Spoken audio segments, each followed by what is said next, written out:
1772ஆம் ஆண்டு வளிமண்டலத்தில் நைட்ரஜன் வாயு உள்ளது என்பதை கண்டறிந்தவர் யார்? Daniel Rutherford. 1774ஆம் ஆண்டு வளிமண்டலத்தில் ஆக்சிஜன் வாயு உள்ளது என்பதை கண்டறிந்தவர் யார்? Joseph priestly. இட்ரோபோஸ் என்ற கிரேக்கச் சொல்லின் பொருள் என்ன? மாறுதல். வானிலையை உருவாக்கும் அடுக்கு என்று அழைக்கப்படும் அடுக்கு எது? ட்ரோபோஸ்பியர். இந்த அடுக்கு வளிமண்டல கீழடுக்கு என்று அழைக்கப்படுகிறது.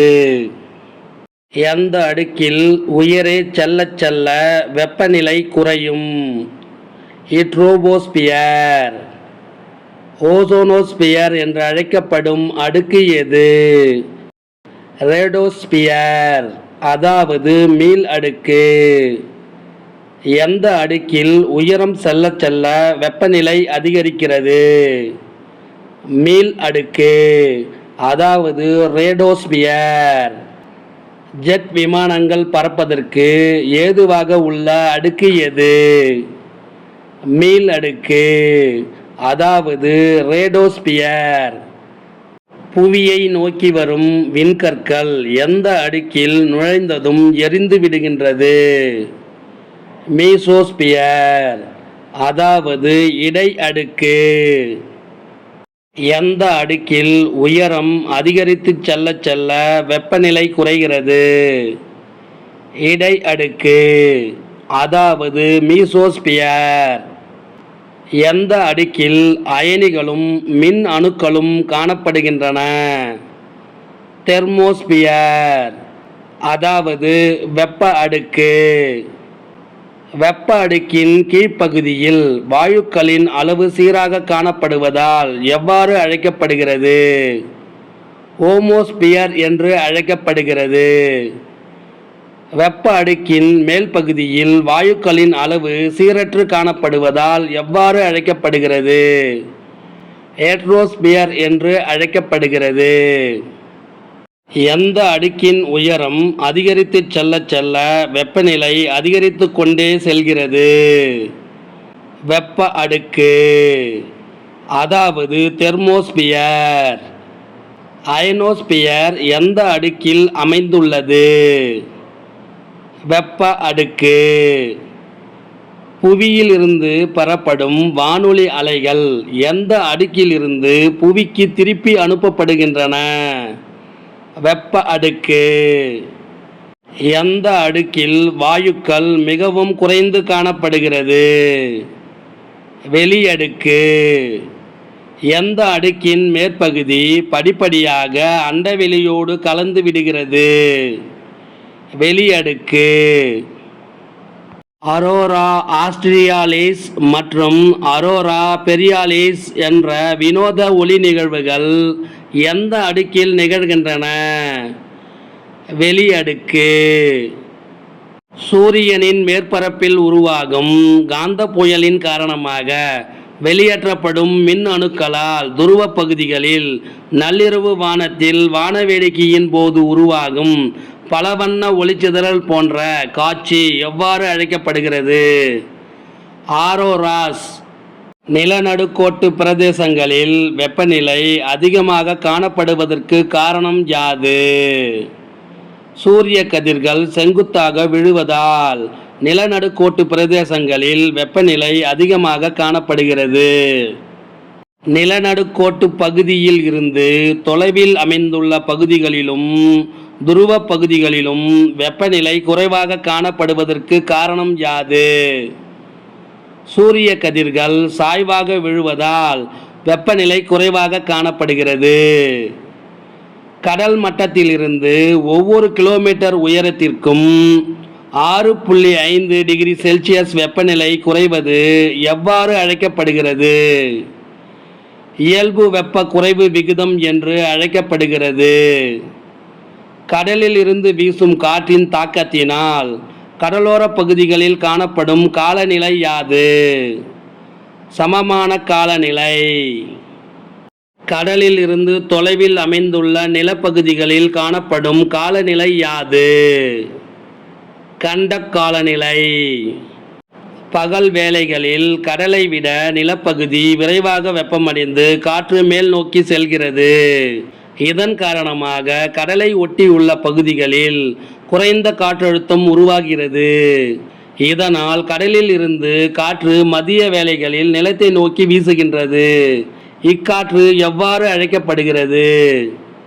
கடல் காற்று என்று அழைக்கப்படுகிறது. கோடை காலங்களில் நிலப்பகுதிகளில் வெப்பம் குறைவதற்கு காரணமான காற்று எது? கடற்காற்று. இரவு நேரங்களில் கடலை விட நிலம் விரைவாக குளிர்ந்து விடுகிறது. இக்குளிர்ந்த காற்று கீழ்நோக்கி இறங்கி அதிக அழுத்தத்தை உருவாக்குகிறது. இதனால் நிலத்திலிருந்து காற்று கடல் பகுதியை நோக்கி வீசுகிறது. இக்காற்று எவ்வாறு அழைக்கப்படுகிறது? நிலக்காற்று என்று அழைக்கப்படுகிறது. கடலில் இருந்து நிலத்தை நோக்கி வீசும் காற்றுகள் எதை தருகிறது?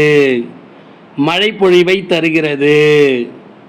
நிலத்திலிருந்து கடலை நோக்கி வீசும் காற்றுகள் எதை உருவாக்குகிறது? வறட்சியான வானிலையை உருவாக்குகிறது. காற்றினை தடுக்கும் ஓர் இயற்கையான காரணி எது? மலைத்தொடர்கள். வளிமண்டலத்தில் சூரிய கதிர்வீச்சினை அதிக அளவு பிரதிபலிப்பவை எது? மேகங்கள். எந்த நீரோட்டங்கள் கடற்கரைக்கு அருகாமையில் அமைந்துள்ள நிலப்பகுதிகளை வெப்பமாக வைத்திருக்கிறது? வெப்ப நீரோட்டங்கள். எந்த நீரோட்டங்கள் கடற்கரைக்கு அருகாமையில் அமைந்துள்ள நிலப்பகுதிகளை குளிர்ச்சியாக வைத்திருக்கிறது? குளிர் நீரோட்டங்கள். தாவரங்களில் நடைபெறும் நீராவி போக்கினால் எந்த காற்று குளிர்விக்கப்படுகிறது? வளிமண்டல காற்று. கிழக்கு திசையில் இருந்து வீசும் காற்று எவ்வாறு அழைக்கப்படுகிறது? கீழை காற்று என்று அழைக்கப்படுகிறது. காற்றின் வேகத்தை அளக்க பயன்படும் கருவி எது? அனிமோமீட்டர். காற்றினை அளக்க பயன்படும் அலகு யாது? கிலோமீட்டர் பை மணி அல்லது கடல் மைல்கள். காற்றின் வகைகள் யாவை? கோள் காற்றுகள், காலமுறை காற்றுகள், மாறுதலுக்குட்பட்ட காற்றுகள், தலக்காற்றுகள். வருடம் முழுவதும் நிலையாக ஒரே திசையில் வீசும் காற்றுகள் எவ்வாறு அழைக்கப்படுகிறது? கோள் காற்றுகள் என்று அழைக்கப்படுகிறது.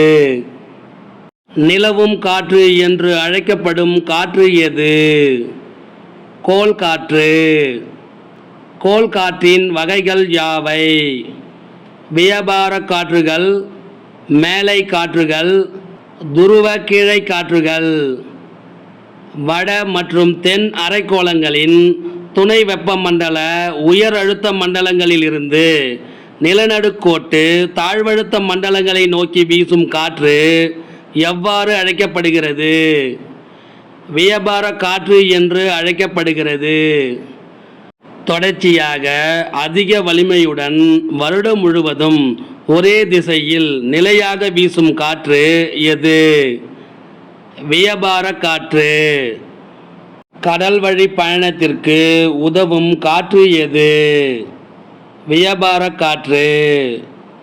வட தென் அரைக்கோளங்களின் வெப்பமண்டல உயர் அழுத்த மண்டலங்களிலிருந்து துணை துருவ தாழ்வழுத்த மண்டலங்களை நோக்கி வீசும் காற்று எது? மேலை காற்றுகள். வட அரைக்கோளத்தில் தென்மேற்கிலிருந்து வடகிழக்காகவும் தென் அரைக்கோளத்தில் வடமேற்கிலிருந்து தென்கிழக்காகவும் வீசும் காற்று எது? மேலை காற்று. நிலையாக மிக வேகமாக வீசக்கூடிய காற்று எது? மேலை காற்று. 40 டிகிரி அச்சங்களில் மேலை காற்றுகள் எவ்வாறு அழைக்கப்படுகிறது? கர்ஜிக்கும் 40 என்று அழைக்கப்படுகிறது. 50 டிகிரி அச்சங்களில் மேலை காற்றுகள் எவ்வாறு அழைக்கப்படுகிறது? சீரும் 50கள் என்று அழைக்கப்படுகிறது. 60 டிகிரி அச்சங்களில் மேலை காற்றுகள் எவ்வாறு அழைக்கப்படுகிறது? கதரும் அறுபதுகள் என்று அழைக்கப்படுகிறது. துருவ உயரழுத்த மண்டலத்தில் இருந்து துணை துருவ தாழ்வழுத்த மண்டலத்தை நோக்கி வீசும் குளிர்ந்த வறண்ட காற்று எவ்வாறு அழைக்கப்படுகிறது? துருவ கீழை காற்றுகள் என்று அழைக்கப்படுகிறது. வட அரைக்கோளத்தில் வடகிழக்கில் இருந்தும் தென் அரைக்கோளத்தில் தென்கிழக்கில் இருந்தும் வீசும் காற்று எது? துருவ கீழை காற்றுகள். வலுவிழந்த காற்று எது? துருவ கீழை காற்றுகள். புவியின் சுழற்சி காரணமாக காற்று தான் வீசும் பாதையிலிருந்து விலகி வீசும். இவ்வாறு காற்று தன் பாதையிலிருந்து விலகி வீசுவது எவ்வாறு அழைக்கப்படுகிறது? கொரியாலிஸ் விளைவு என்று அழைக்கப்படுகிறது. காற்று வட அரைக்கோளத்தில் வலப்புறமாகவும் தென் அரைக்கோளத்தில் இடப்புறமாகவும் விலகி வீசுவதை விளக்கும் விதி எது? பேரல்ஸ் விதி. எந்த காற்று பருவத்திற்கு ஏற்ப தன் திசையை மாற்றிக்கொள்கின்றது? காலமுறை காற்றுகள். இந்திய துணைக்கண்டத்தில் வீசும் காற்று எது? காலமுறை காற்றுகள். சூறாவளிகள் எவ்வாறு அழைக்கப்படுகிறது? மாறுதலுக்குட்பட்ட காற்றுகள் என்று அழைக்கப்படுகிறது. சைக்ளோன் எனும் சொல் எம்மொழி சொல்? கிரேக்கச் சொல். சைக்ளோன் என்பதன் பொருள் யாது? சுருண்ட பாம்பு. அதிக அழுத்தம் உள்ள பகுதிகளில் இருந்து குறைந்த அழுத்தம் உள்ள பகுதிக்கு சுழல் வடிவத்தில் குவியும் காற்று எவ்வாறு அழைக்கப்படுகிறது? சூறாவளி என்று அழைக்கப்படுகிறது. சூறாவளியின் வகைகள் யாவை? வெப்பச் சூறாவளிகள், மிதவெப்பச் சூறாவளிகள், கூடுதல் வெப்பச் சூறாவளிகள். இந்திய பெருங்கடலில் சூறாவளிகள் எவ்வாறு அழைக்கப்படுகிறது? சைக்ளோன்கள். மேற்கு பசிபிக் பெருங்கடலில் சூறாவளிகள் எவ்வாறு அழைக்கப்படுகிறது? டைபூன்கள். கிழக்கு பசிபிக் பெருங்கடல் மற்றும் அட்லாண்டிக் பெருங்கடல் பகுதிகளில் வெப்பச் சூறாவளி எவ்வாறு அழைக்கப்படுகிறது? ஹரிக்கேன்கள். பிலிப்பைன்ஸ் நாட்டில் வெப்பச் சூறாவளிகள் எவ்வாறு அழைக்கப்படுகிறது? பேக்யூஸ். ஜப்பானில் வெப்பச் சூறாவளிகள் எவ்வாறு அழைக்கப்படுகிறது? டைபூன். ஆஸ்திரேலியாவில் வெப்பச் சூறாவளிகள் எவ்வாறு அழைக்கப்படுகிறது? வில்லி பில்லி. இந்தியாவின் ஒரிசா மாநிலத்தின் கடற்கரையை சூப்பர் சைக்ளோன் எப்போது தாக்கியது? 1999 அக்டோபர் 29 அன்று சூப்பர் சைக்ளோன் ஒரிசா மாநிலத்தின் கடற்கரையை தாக்கியது. இந்திய பெருங்கடலில் உருவாகும் சூறாவளிக்கு பெயர் சூட்டும் நாடுகள் யாவை? வங்காளதேசம், இந்தியா, மாலத்தீவு, மியான்மர், ஓமன், பாகிஸ்தான், இலங்கை, தாய்லாந்து. 35 டிகிரி முதல் 65 டிகிரி வரை வடக்கு மற்றும் தெற்கு அச்ச பகுதிகளில் வெப்பம் மற்றும் குளிர்காற்று திரள்கள் சந்திக்கும் பகுதிகளில் உருவாகும் சூறாவளி எது? மிதவெப்பச் சூறாவளிகள்.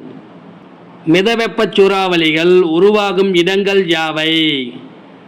வட அட்லாண்டிக் பெருங்கடல் பகுதி, வடமேற்கு ஐரோப்பா, மத்திய தரைக்கடல் பகுதி. மத்திய தரைக்கடல் பகுதியில் உருவாகும் சூறாவளிகள் எந்த பகுதி வரை வீசுகிறது? ரஷ்யா மற்றும் இந்திய பகுதி வரை பரவி வீசுகின்றன. இந்தியாவை அடையும் மிதவெப்பச் சூறாவளி காற்று எவ்வாறு அழைக்கப்படுகிறது? மேற்கத்திய இடையூறு காற்று என்று அழைக்கப்படுகிறது. வெப்ப காற்று திரளையும் குளிர்காற்று திரளையும் பிரிக்கும் எல்லை எது? வளிமுகம். 30 டிகிரி முதல் 60 டிகிரி வரை உள்ள வடக்கு மற்றும் தெற்கு அச்சப்பகுதிகளில் வீசும் சூறாவளி எது? கூடுதல் வெப்பச் சூறாவளிகள். கூடுதல் வெப்பச் சூறாவளிகள் எவ்வாறு அழைக்கப்படுகிறது? மைய அச்ச சூறாவளிகள் என்று அழைக்கப்படுகிறது. எந்த சூறாவளிகள் தன் ஆற்றலை உயர் அச்சங்களின் வெப்ப மாற்றங்களிலிருந்து பெறுகின்றன? மைய அச்ச சூறாவளிகள். லேசான சாரல் மழை முதல் பெருங்காற்றுடன் கூடிய ஆலங்கட்டி மழை, இடியுடன் கூடிய மழை, பனிப்பொழிவு மற்றும் சுழல் காற்றுகளை அளிக்கும் சூறாவளி எது? கூடுதல் வெப்பச் சூறாவளிகள். தாழ்வழுத்த சூறாவளிகளின் நேர் எதிர்மறையான அமைப்பு கொண்ட சூறாவளி எது?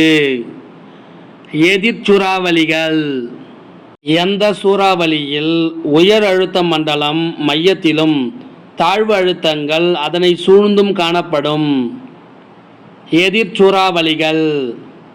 வெப்ப மற்றும் குளிர் அலைகளுடன் காணப்படும் சூறாவளி எது? எதிர் சூறாவளிகள். ஒரு குறிப்பிட்ட இடத்தில் குறுகிய காலத்தில் மட்டும் வீசும் காற்று எவ்வாறு அழைக்கப்படுகிறது? தலக்காற்றுகள் என்று அழைக்கப்படுகிறது. குறிப்பிட்ட பருவத்தில் மட்டும் வீசுகின்ற காற்றுகள் எவ்வாறு அழைக்கப்படுகிறது? தலக்காற்றுகள் என்று அழைக்கப்படுகிறது. இந்த வினாவிடையின் தொடர்ச்சியை அடுத்த வீடியோவில் பார்க்கலாம். இந்த வினாவிடை உங்களுக்கு பிடிச்சிருந்தா சின்னதாக ஒரு லைக் பண்ணுங்க. தேங்க்யூ.